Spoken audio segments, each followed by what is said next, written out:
This is a tutorial how to complete seller disclosures for a California residential real estate transaction. This is required by law in the state of California on sales of residential property between 1 and 4 units. 1 unit, an example would be a single family home. And I should say at the outset that almost always a seller is required to do these forms.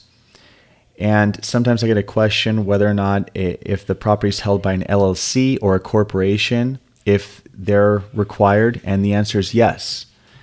They're not exempt from doing these forms. Sometimes you'll see a property is held in a trust, a living trust, or a revocable trust. And even a trust is required to complete these seller disclosures. Now, there is an exception, which is very rare, and that's in the case of a trust, if the trustee has never lived in the property.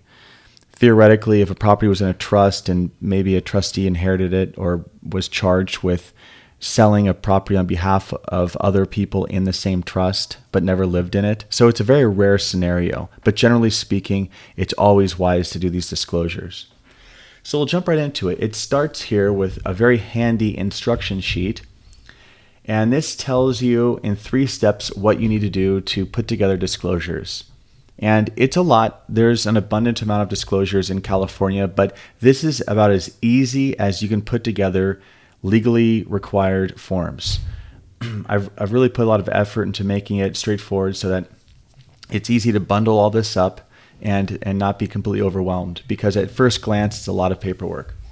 But here you'll see there's a table of contents. These are all the forms in a separate PDF, all in order.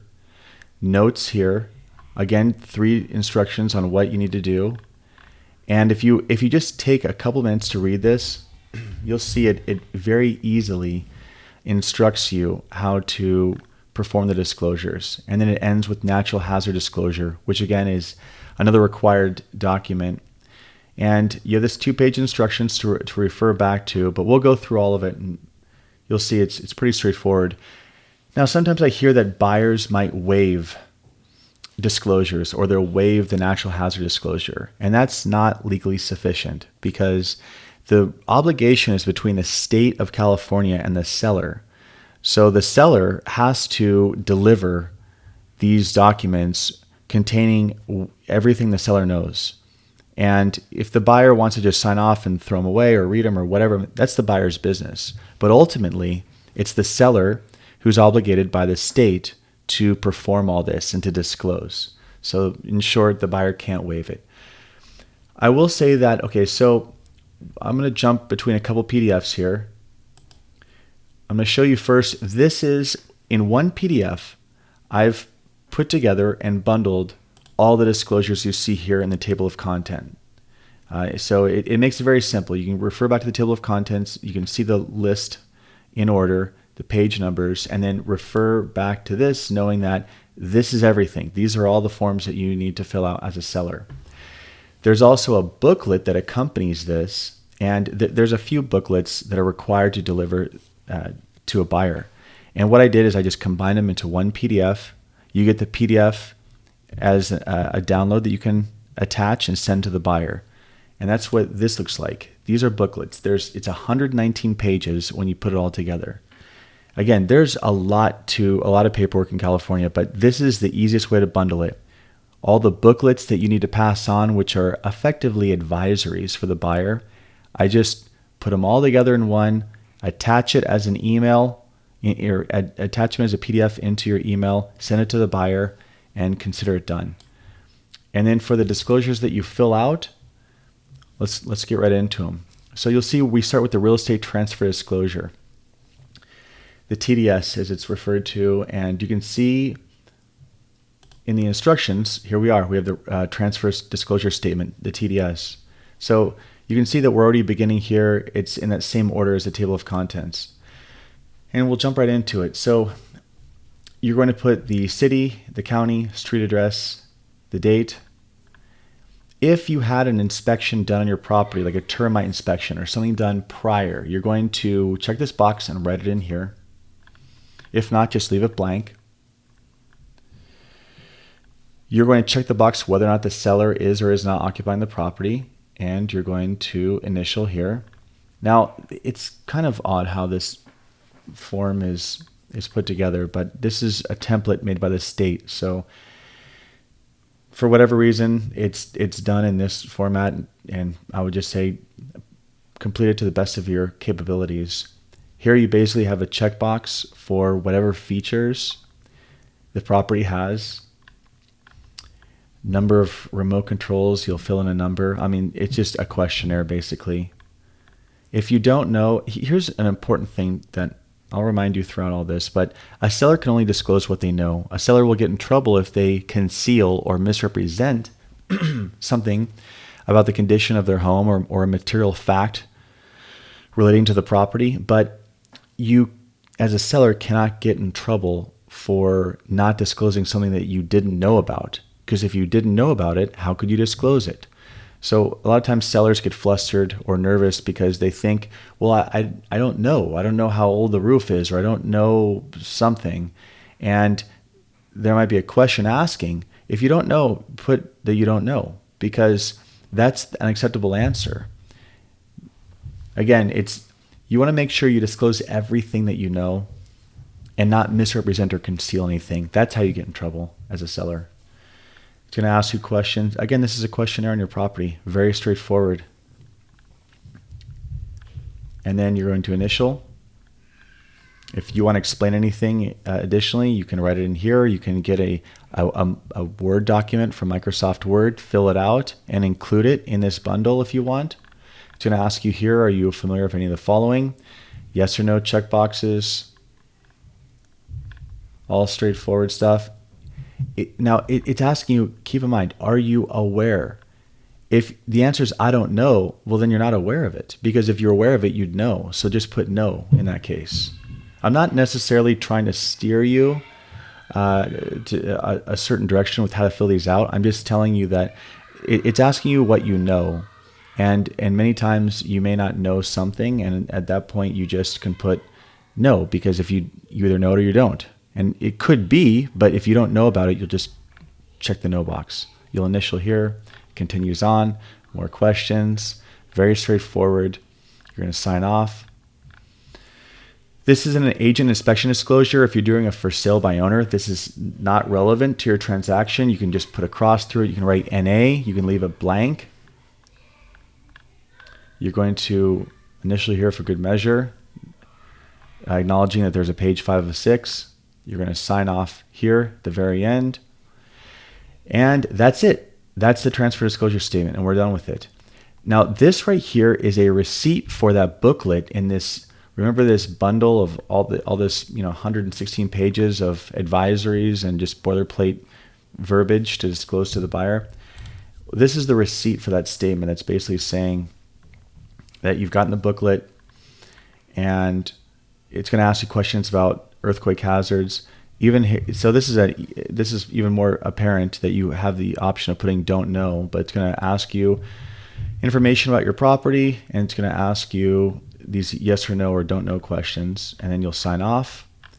This is an official receipt for another booklet, the environmental hazards booklet, because we put all those booklets together, and then we're separately doing these receipts, and we've bundled together all the forms that you need to fill out and sign. So we've kind of separated them.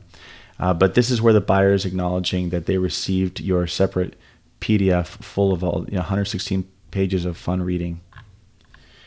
Property address at the top, smoke detector compliance disclosure required by law in the state of California. You're letting the buyer know what they're entitled to in terms of having operable smoke detectors in the property. You're going to sign. The buyer's going to sign. Both of you date, and you're done. Same idea with carbon monoxide detectors required in the state of California. This form is wonderful because it tells you exactly where they should be in terms of compliance. That's a question that comes up all the time. Where should smoke detectors and carbon monoxide detectors be located? What's the minimal legal requirement? It's all right here. Both parties sign, date, print their name, and they're done. Lead-based paint, again, same idea. Property address at the top. This pertains to homes that were built prior to 1978. Theoretically, if a property was built after that, you wouldn't need this disclosure, but we're including it anyway. And it's good to err on the side of caution. It's better to over-disclose than under-disclose. Parties are going to sign. Buyers are going to initial. The agent area, you can just write NA, draw a line through it, or leave it blank. And this is the signature page and you'll see, so for example, on this page, the seller is, where's the seller signing?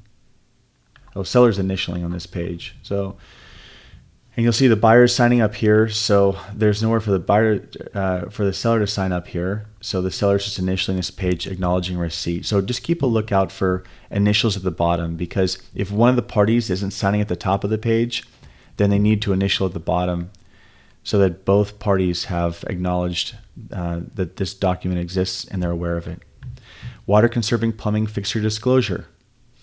This is required by the state of California. Property address here tells you the legal requirement right here. Disclosure whether or not the property contains non-compliant plumbing fixtures.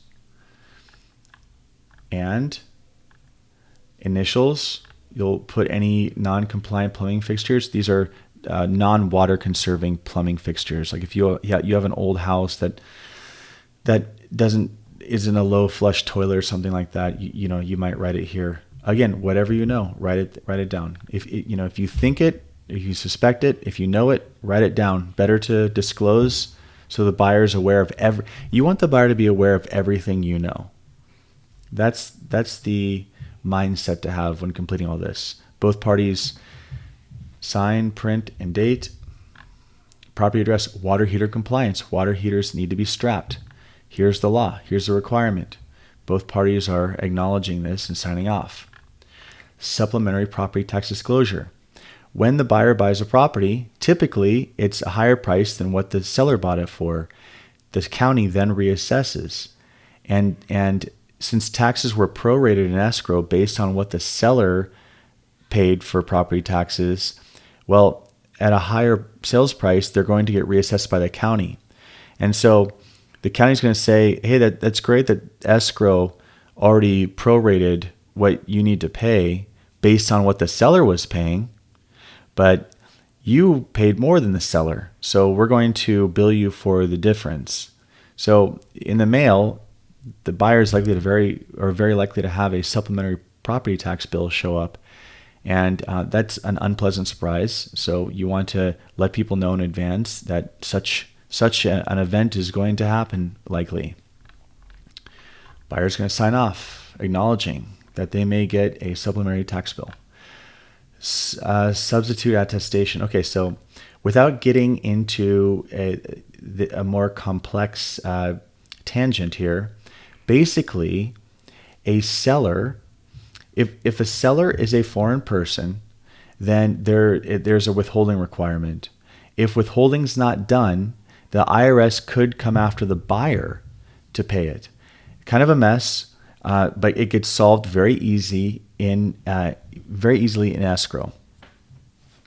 And basically, this form, if you hand it over to escrow, they will know what to do with it. So you're just going to put in the property address, the parties' names, and literally that's all you need to do and then send it to escrow. Have escrow sign off, and then have the buyer sign. So I would say that the name of the qualified substitute, that's the name of the escrow or title company performing the transaction. Again, if you give this to escrow, if you give this form to escrow, they will know what to do. So don't rack your brain over this form. It's not as difficult as it appears. It's just a matter of filling out the top, giving it to escrow. And that's it. Let's jump over to the table of contents. Yeah, qualified substitute. That's the last form. So that's it. So we have, once you've gone through this bundle, you've put together almost everything. There's the last part, and that's a natural hazard disclosure. And we give you instructions here on what to do. You go over to this website. You'll have a free credit from our company where we've prepaid for your order. Just some background context. In a real estate transaction, a listing agent will order this report for their seller. That's what happens all day, every day in the state of California. Since you, the seller, are preparing your disclosures yourself, You then are going to place the order just like an agent would do on your behalf. So you're going to go over here and you're going to order a natural hazard disclosure, and that's going to disclose if your home is on a fault line or in a landslide area or wildfire area or tsunami inundation zone or dam inundation zone. You'll go ahead and you'll place your order here. You'll put in the promo code, and then we have already prepaid the cost, typically $119. You're going to get the natural hazard disclosure, and there's just going to be a signature page on it. Now, something changed in the state of California. A new law went into effect about fire hardening, and that's preparing the surroundings of your property for wildfires, since they're a common occurrence in California. Now, when you get it, it's completed. When you get this form, and imagine, just in case you feel confused at all right now, we went through this whole bundle of all these forms you fill out. This natural hazard disclosure, that's it. That's the last form. The only reason it's not part of this group of forms that you already have and you've downloaded, the reason is because it is custom made for you. It has all your information that relates to your property specifically: flood area, high fire hazard, earthquake fault line. So so the report has to be generated, and an environmental supplement will be put on. So it's all custom ordered. Now you'll get this, and we show you here in the instructions where you sign and deliver to the buyer, to have the buyer sign. But what I'm telling you about, the law that changed, is that if your report shows a high fire risk, let me go to one like this right here. Does this have one? I'm looking at a report I just pulled up on my other screen. Okay, so yes, high fire risk. If you see a yes here, you will have this form attached: fire hazard hardening disclosure. It's just like the other stuff you filled out. You're going to prepare all this, send it to the buyer. That's it. So to summarize what we've done, we've started with the instructions, which are basically all you need you can reference this throughout the process. We've gone through a booklet, a PDF you're going to attach in an email and send to the buyer. We have a bundle of all these forms in a separate PDF that you're going to fill out and send to the buyer. And at last, you're going to order that natural hazard disclosure from fastnhd.com. It's going to look like this. It's already going to be filled out for you because a company's already done the research and checked if your home is in any of these natural hazards. And if it's a high fire hazard, then with this report that you're going to get emailed to you, you're also going to get this, and you're going to add this and the NHD to this bundle and send that to the buyer. And that's it. That's it in a nutshell. Now you might have questions. That's fine. Call us, email us. We're happy to help. And this is an overview of California state required seller disclosures. I hope you found it helpful. Thank you.